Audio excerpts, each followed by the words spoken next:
todos aqueles que nos acompanham. Bem-vindos a mais um episódio das Palavras Cruzadas. Eu sou o Samuel e estou aqui com o meu amigo Adriano e juntos vamos recapitular aqui a lição número 5, que tem como título O Testemunho dos Samaritanos. Esta lição é muito interessante, vamos poder ver o porquê. Vamos só começar com uma pequena oração. Querido Pai, que habitas nos altos dos céus, queremos pedir a Tua presença, o Teu Espírito, o Teu entendimento, Senhor, a Tua sabedoria, para conseguirmos entender o que é que Tu nos queres transmitir acerca desta história que Tu colocaste na lição desta semana, Senhor. Pedimos a Tua bênção, é aquilo que pedimos em nome de Jesus. Amém. Então, Adriano, vamos a isso? Samuel, mais uma vez é uma grande honra estar aqui contigo, um gosto enorme, né, para nós explanarmos um pouco mais a lição da Escola Sabatina. Nós que estamos falando do tema aqui do Evangelho de João, não é? Que fazem parte aí dos Evangelhos, e João que tem uma maneira completamente diferente, não é, de abordar um pouco a respeito da lição da Escola Sabatina, de tudo, né, o que Jesus fez aqui na Terra, e que ficou como exemplo, não é? A maneira como ele mostra completamente diferente dos outros evangelhos, né, de Marcos, Lucas e Mateus. Então, nós vamos explanar um pouquinho hoje sobre o testemunho dos samaritanos, na lição 5, não é? E o verso áureo diz assim: E diziam à mulher, já não é pelo teu dito que nós cremos, porque nós mesmos o temos ouvido, e sabemos que este é verdadeiramente o Cristo, o Salvador do mundo. João, capítulo 4, versículo 42. É interessante, Samuel, que quando nós abordamos essa lição de número 5, eu gosto muito de relembrar muito essas histórias, não é? Das indiferenças que haviam, não é? Tanto na antiguidade, ali entre o povo de Israel, quando foi levado cativo, não é? Por muitos outros reinos, aqui propriamente, né? Quando o povo de Israel foi levado cativo pelo povo assírio, no ano de 722, ali houve um pouco uma distinção, não é? O povo ele foi dividido, isso era muito o que os reis faziam no passado, eles pegavam o povo de Israel e dividiam, mandavam uns para o ocidente e o outro para o oriente, não é? Um para o norte e o outro para o sul. E o que aconteceu ali nessa altura foi que o povo de Israel foi separado, não é? E ali naquela altura nasceu então o conhecido por muitos, não é, no tempo de Jesus como os samaritanos. E a gente sabe que durante toda a história, né, Samuel, o povo samaritano nunca se dava com o povo judeu. Era uma rivalidade muito grande que havia ali entre eles, não é? E o que o autor vem abordando para nós nesta lição, não é? O que o próprio João ressaltou muito foi esta rivalidade que havia ali, não é? Entre o povo judeu, de muitas das vezes, não é? Excluir todos os outros povos que haviam ali, não é? Aos arredores, não é? Da Judéia e de todas as outras cidades da Galileia. E nós vamos ver aqui que Jesus quebra muito, não é? Este tabu, até mesmo para os nossos dias, não é, Samuel? Hoje são muitas diferenças, muitas culturas diferentes, muitos povos, muitas nações, não é? E como é que a gente pode trazer isso para os nossos dias, não é? Na época de Cristo Jesus, não é? Essa animosidade continuou. Os judeus evitavam Samaria tanto quanto possível. Embora o comércio possa ter continuado, outras interações eram tabu. Os judeus não pediam nada emprestado aos samaritanos, nem sequer recebiam um favor deles, não é? Então, nós vemos aqui que teve que acontecer algo ali com Cristo Jesus, não é? Quando ele estava saindo ali da Judéia, indo para outra cidade ali, ele passou em uma cidade ali, nós vamos ver um pouco mais à frente. Eu fiquei estupendo com isso, porque nós vemos que em apenas uma história tem muitas lições que nós podemos tirar aí de exemplo para nós, né, Samuel? É verdade, uma semana inteira de estudo acerca de uma história que, à partida, se nós lermos assim, não prestarmos atenção a todos os detalhes, não tiramos tanto sumo como foi possível realmente durante esta semana. Só para completar, porque já disseste praticamente tudo sobre esta divisão que aconteceu entre o Reino do Norte e o Reino do Sul, o Reino do Norte sendo Israel, a capital era Samaria, e o Reino do Sul, que era Judá, e a capital era Jerusalém. Isto resultou numa grande rivalidade entre estes dois povos, principalmente porque eles, com o passar do tempo, foram acumulando algumas diferenças. Nós sabemos, pelo relato bíblico, que o Reino do Norte foi conquistado pela Assíria em 722 a.C. E o que é que aconteceu nesta invasão? Foram introduzidos novos povos nesta conquista, o que resultou em casamentos mistos destas pessoas que já lá viviam. O que é que isso criou? Criou também uma nova cultura, em que o judaísmo já não era um judaísmo puro, mas era misturado, sim, com práticas pagãs. Então isso começou a criar um grande contraste e a fomentar esta rivalidade que existia com o povo do Reino do Sul. Haviam também algumas diferenças religiosas, por exemplo, os samaritanos só aceitavam apenas a Torá, ou seja, os 5 primeiros livros da Bíblia, como sendo a Sagrada Escritura, enquanto que os judeus seguiam os outros livros todos e todas as outras tradições. Também os samaritanos nós sabemos que eles construíram o próprio templo no Monte Gerizim e diziam que aquele era o verdadeiro lugar de adoração, e os judeus não, defendiam que o templo de Jerusalém era realmente o único local legítimo de adoração. E isto, ao longo dos séculos, estas tensões foram aumentando, até que chegou uma altura em que realmente estes povos não se conseguiam dar uns com os outros e não havia maneira de se aproximarem. Mas Jesus, com esta história que nós vimos a conhecer, ele consegue realmente quebrar aqui algumas barreiras, ultrapassar alguns preconceitos que existiam na época, e vai fazê-lo de uma forma muito inteligente, vai criar um diálogo, vai conduzir uma conversa com uma mulher solitária, que se encontrava num sítio que não era comum àquela hora do dia, porque realmente ela não queria se esconder, não queria ser vista pela maior parte da população. E como é que Jesus aproveitou para iniciar um diálogo com esta mulher junto ao poço? Existem aqui alguns momentos chaves que Jesus, com a sua inteligência e a sua sabedoria, conseguiu influenciar esta mulher. Em primeiro lugar, Jesus pede-lhe água. E porquê é que Jesus, ao pedir-lhe água, é algo assim de especial? Costumamos dizer que um copo de água não se nega a ninguém, existe essa expressão. E Jesus, ao entrar com este argumento, ele quebra aqui uma possível inimizade que existe entre os dois povos, que evitavam qualquer interação uns com os outros, muito menos partilhar um cântaro de água. Então, isto foi aqui uma maneira de Jesus entrar em cena. O que é que também era muito improvável que acontecesse naquela altura? Que um homem judeu falasse com uma mulher em público, especialmente. Já era uma mulher, especialmente falar com uma mulher samaritana. Então isto era realmente algo que não se esperava. Jesus começa com uma necessidade comum, que é uma necessidade que ocorre com qualquer ser humano, que é a necessidade da água, né? Ele aproveita essa necessidade do dia-a-dia para iniciar um diálogo e cria, através de algo prático, tenta criar uma conexão com ela através de algo prático, como Jesus bem sabe fazer, né? Sabemos nós através das suas parábolas, e ele vai criar aqui um diálogo muito interessante com esta mulher.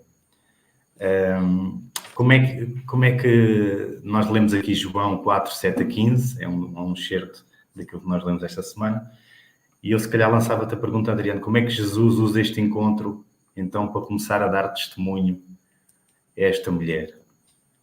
É interessante, Samuel, esse ponto que você tocou agora, não é? Jesus Cristo, ele poderia ter ficado ali na Judéia.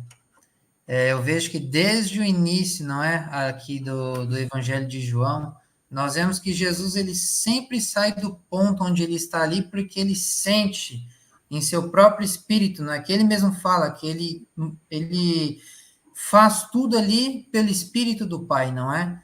Ele faz tudo ali por conta disso. E nós vemos ali que, naquele momento, ele teve que ir até ali porque ele sabia que aquele encontro seria importante, não é? Para se encontrar com a mulher e que aquilo tudo quebraria todas as barreiras, tudo que poderia, não é, ser imaginado por todas as pessoas de quem era o Messias pelo qual elas tanto aguardavam, não é? E aqui nós vemos, é interessante, você tocou aqui também nesse ponto que a gente não pode deixar passar batido, não é? Jesus Cristo, ele teve que ir para ali para se encontrar com a mulher, porque estava acontecendo algo que não era para acontecer, não é?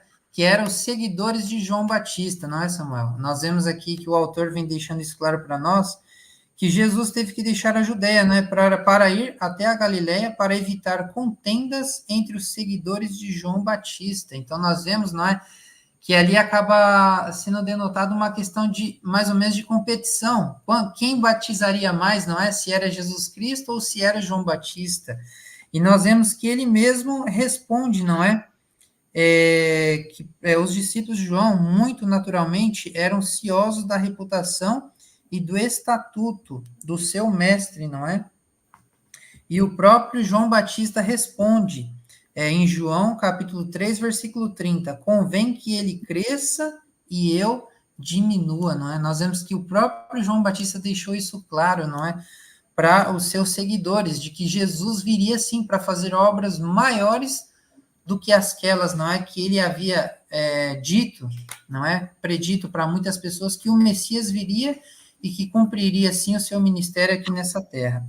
E aqui, Samuel, você falou um pouquinho sobre já o início, né, desse encontro maravilhoso que aconteceu entre Jesus e a mulher solitária ali junto ao poço, não é? Que isso ocorreu mais ou menos ali, que é relatado na Escritura, por volta do meio-dia, não é? Jesus foi ao pé de uma fonte, não é? Que era uma fonte muito conhecida, não era uma fonte qualquer, não era a fonte de Jacó, em Sicar, e pediu água à mulher samaritana que ali se encontrava, não é? Então Jesus estava ali em uma viagem, estava muito cansado naquela ocasião, não é? E diz que a mulher, por incrível que pareça, ela veio de um lugar que seria mais longe do que propriamente Jesus estava ali, não é? Aqui conta-nos o autor que era mais ou menos aproximadamente 1,5 quilômetros de distância. Agora, o que levou aquela mulher, não é, a ir pegar água naquele poço e, de fato, se encontrar ali com Cristo Jesus? Algo estava sendo ligado ali, né, Samuel? Algo precisava ser ali, aquilo precisava acontecer para aquela mulher realmente descobrisse, não é? Que ali ela estava se encontrando não apenas com um homem simples, não é? Mas sim com aquele que ela em seu coração cria, que seria o Salvador que viria, supostamente, não é? Posteriormente, para que pudesse quebrar todas essas barreiras, não é? Que eles precisavam tirar de dúvida que eles tinham sobre o reino, sobre a verdade e sobre tudo que eles precisavam saber. Muitas das vezes, não é? Até mesmo tem uma pergunta para nós aqui, Samuel. Quais são alguns dos tabus da nossa própria cultura que podem dificultar o nosso testemunho a outras pessoas? Como aprendemos a ultrapassar essas linhas, não é? Essas barreiras. Então, é algo que nós precisamos discutir, não é? Diariamente, não é? Com as pessoas da nossa mesma fé, com as pessoas que não conhecem, não é? Verdadeiramente o que é ser um seguidor de Cristo Jesus. Mostrar que, muitas vezes, aquilo que somos, não é? De onde viemos, nossa própria cultura, raça ou cor, é o que mostra quem realmente somos, não é? Aquela mulher, por ser samaritana, muita coisa poderia dizer sobre quem ela era, sobre suas crenças, e Cristo Jesus já sabia realmente quem ela era, não é? Supostamente, nós vamos ver um pouco mais à frente que Cristo Jesus revela quem ela é e propriamente força ela a contar, não é? As verdades sobre a sua própria vida, Samuel. É verdade. Acho que, como tu disseste, esta história tem muitas aplicações práticas para a nossa vida. A principal delas, penso que é realmente o interesse de Jesus em uma mulher muito diferente de si, uma mulher com diferentes costumes, diferentes raízes, diferentes crenças. Então é para nós também uma lição em que nós devemos quebrar esses padrões que nós também vivemos na nossa sociedade hoje em dia e aproximar-nos das pessoas que aparentemente são diferentes de nós ou aparentemente não vão querer dar-se connosco, mas também temos que ser inteligentes, realmente como Jesus foi, e definir estratégias, definir abordagens, definir qual é que é a intensidade do pensamento com que nós vamos transmitir alguma coisa às outras pessoas e principalmente também com o nosso exemplo, claro, que nós influenciamos a vida de todas as pessoas em nosso redor. É interessante aqui, quando Jesus aborda esta mulher, pede-lhe água e rapidamente ele passa aqui para um conceito em que diz assim: dá-me de beber, tu lhe pedirias, e ele te daria água viva, no versículo 10. Jesus respondeu-lhe e disse-lhe: se tu conheceres o dom de Deus, e quem é o que te diz, dá-me de beber, tu lhe pedirias, e ele te daria água viva. Então é interessante que Jesus começa com a água, mas rapidamente lança aqui um conceito para esta mulher e deixa-lhe na curiosidade dela pensar que conceito é este da água viva, não é? Então ele desperta a curiosidade para aí ela fica já com algum interesse na quem é que é esta pessoa que lhe promete a água viva. A mulher questiona-lhe, né, como é que ele pode conceder-lhe a água viva se ele nem sequer tem como tirar a água do poço. E Jesus, o que ele quer transmitir logo desde o início é que aquilo que ele quer lhe oferecer é uma água diferente, é uma água que ela não vai ter que voltar diariamente, todos os dias àquele poço para buscar com aquela intensidade com que ela buscava estas necessidades que são humanas, não é? Jesus quer lhe mostrar um caminho diferente através deste elemento básico da vida que é a água. Então foi uma abordagem muito interessante, eu achei. E ele aponta também assim para uma necessidade especial que a mulher tinha no seu interior, que era conhecer algo novo, porque realmente ela já tinha buscado em saciar as necessidades dela de várias maneiras, como nós vamos ver mais tarde neste relato, mas Jesus quer logo desde então levar-lhe a refletir que existem objetivos mais duradouros e mais significativos do que aquilo que ela tinha buscado até o momento, não é? A lição avança e faz aqui uma comparação também como é que Nicodemos se assemelha a esta mulher, a esta história, como é que a história de Nicodemos e desta mulher tem semelhanças. Adriano. Exatamente, Samuel. Como foi dito em Ezequiel, não é? 36, 25, capítulo 36, versículo 25, que revela um pouquinho sobre isso, não é? 25 e 27, que diz assim: porei dentro de vós o meu espírito, e farei que andeis nos meus estatutos, guardeis os meus juízos e os observeis. Habitareis na terra que eu dei a vossos pais. Vós sereis o meu povo e eu serei o vosso Deus. Então a gente vê aqui, Samuel, ainda esqueci de ler aqui o versículo 26 diz assim: dar-vos-ei o coração novo, e porei dentro de vós o espírito novo. Tirarei de vós o coração de pedra e vos darei o coração de carne. Então aqui, quando Nicodemos, não é, estava ali, a gente relembra, não é, que foi dito também na lição anterior, o encontro de Jesus com Nicodemos foi algo que transformou também e que, em primeira instância, para Nicodemos também foi difícil perceber isso, não é? E aqui a gente vê mais uma vez que Jesus Cristo teve um encontro com a mulher samaritana e para ela, em primeira instância, também foi difícil de perceber as palavras de Jesus, não é? Tanto aqui, e a gente vê também o contraste, né, Samuel? Nicodemos era um homem do alto poder na Judeia, era um homem que fazia parte ali, não é? Do clero, dos sacerdotes ali, e um homem muito rico, um homem estudado, um homem que tinha muito conhecimento, não é? Quando estava ali falando dos escritos, não é? Que é mencionado propriamente tirado lá de Ezequiel, como nós lemos ainda há um bocado. E agora, quando a gente vem aqui para a situação da mulher samaritana, a gente vê que é uma mulher o quê? Uma mulher adúltera, provavelmente poderia ser uma mulher muito pobre, não é? Então a gente vê que Jesus mostra, não é? Que tanto entre o conhecimento da mulher e o status dela, como o de Nicodemos e o status que ele tinha, ambos eles precisavam da mesma coisa, não é? Que era da espiritualidade, que muitas das vezes é o que falta, não é, Samuel? Na vida de muitas das pessoas. Por que muitas das vezes eu não consigo perceber o que está escrito na Bíblia? Por que muitas das vezes eu não consigo entender, não é? Os mistérios do reino de Deus? É isso que Jesus Cristo veio trazendo para nós como esta lição maravilhosa, né, Samuel? Nicodemos estava claramente a funcionar a um nível mundano e terreno, embora Jesus estivesse claramente a apontar-lhe a verdade espiritual, assim como para a mulher, não é?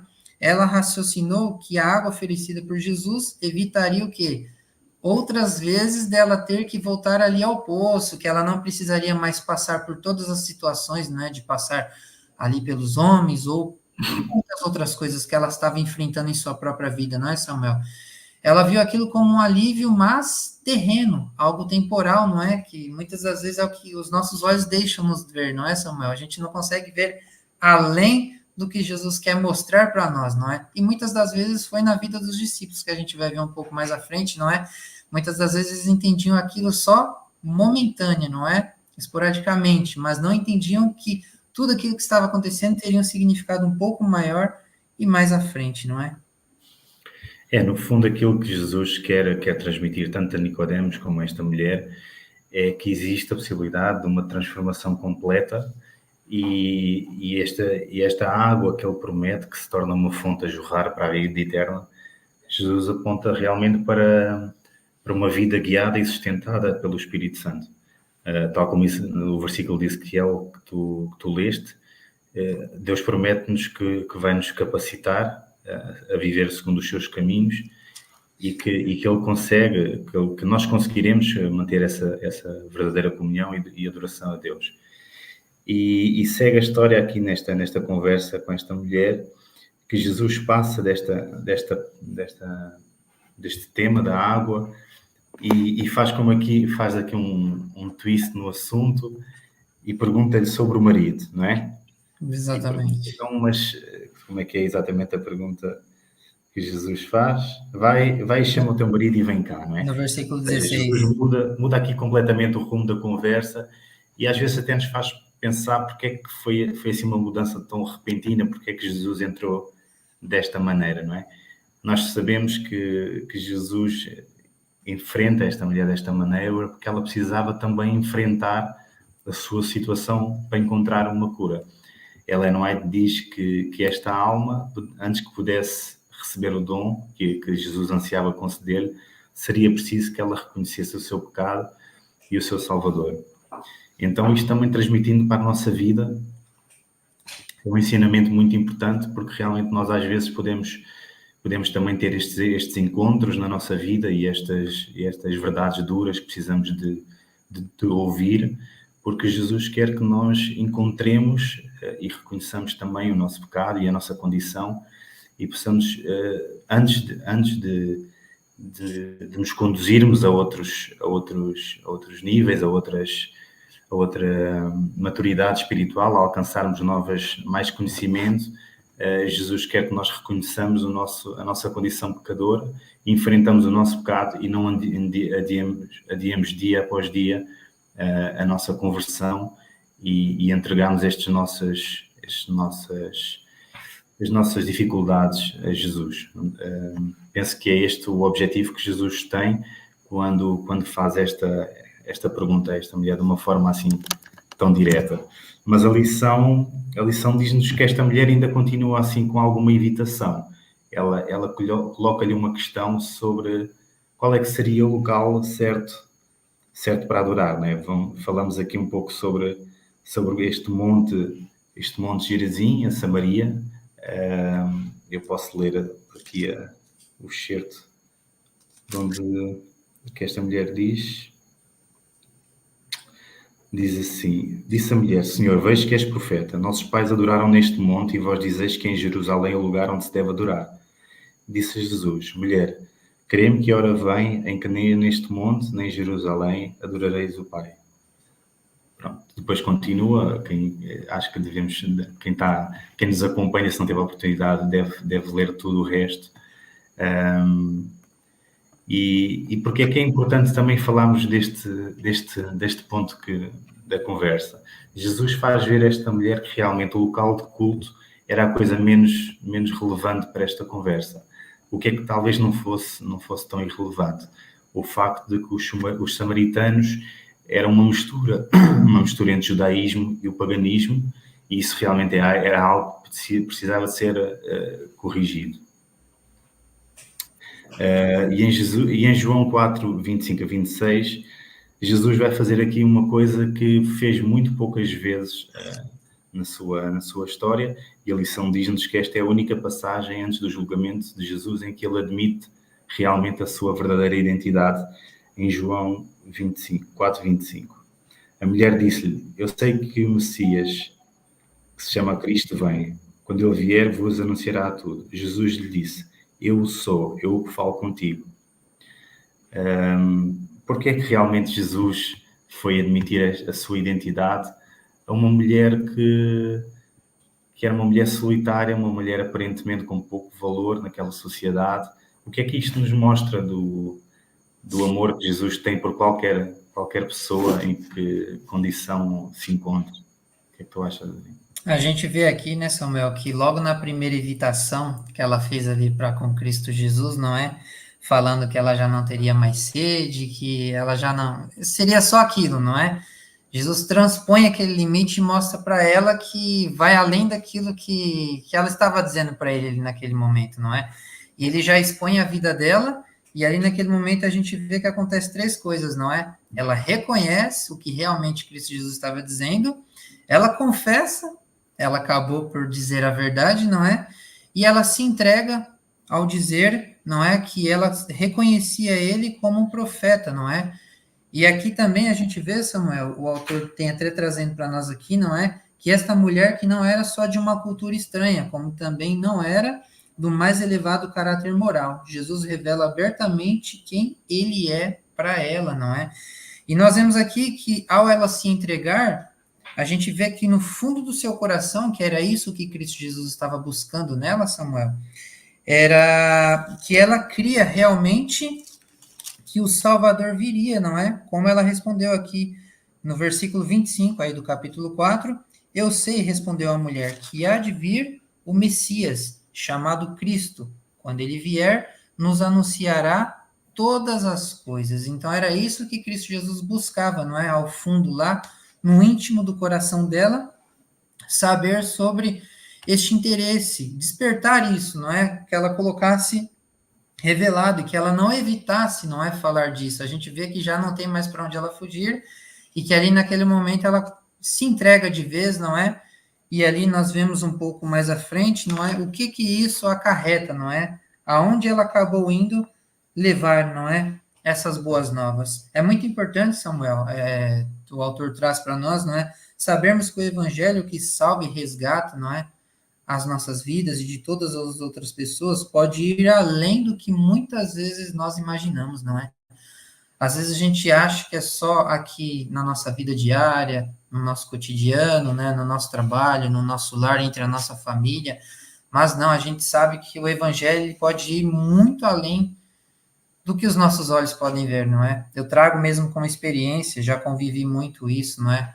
Lá na cidade de São Paulo, que é uma cidade muito conturbada, e já vi, Samuel, crianças sendo alcançadas, pessoas na rua, né, em situação muito triste, não é? Passando fome ali, vivendo uma miséria, não é?